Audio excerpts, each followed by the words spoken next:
हरे कृष्ण। अध्याय 8 से श्लोक संख्या 6।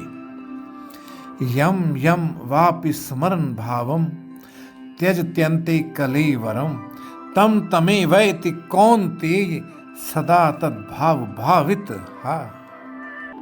यहाँ भगवान श्री कृष्ण अर्जुन को कह रहे हैं कि मृत्यु के समय जीव के मन में जो भावना होती है उसका अगला जन्म उसी अनुसार होता है।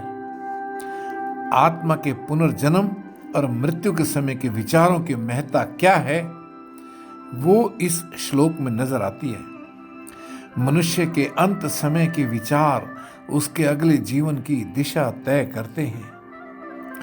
इसके लिए मनुष्य को अपने विचारों और कर्मों को जीवन भर शुद्ध रखना चाहिए ताकि मृत्यु के समय उसकी चेतना उत्तम हो और मुक्ति प्राप्त हो।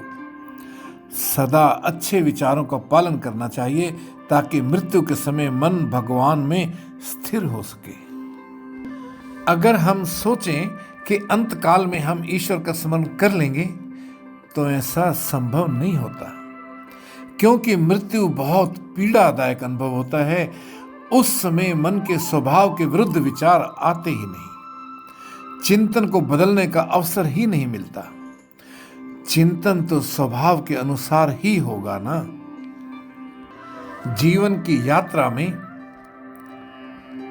अगर मन परमात्मा में स्थिर है तभी तो मन में अध्यात्म के संस्कार दृढ़ होंगे।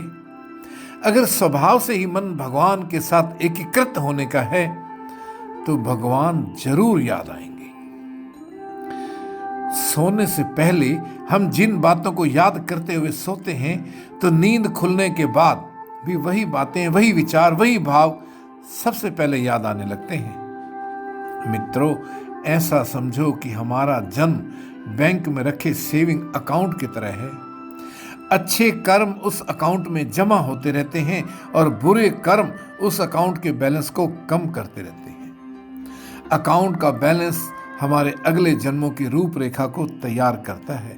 तो निष्कर्ष ये है कि अंतस्थ में भगवत चेतना विकसित करनी है तो हर क्षण भगवान का स्मरण और चिंतन करना आवश्यक है,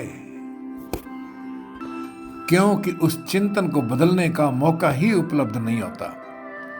जिसका जैसा स्वभाव होता है अंतकाल में वैसा ही चिंतन होता है।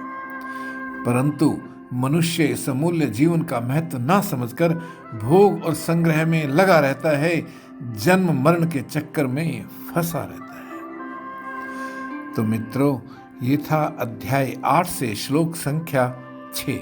हरे कृष्ण।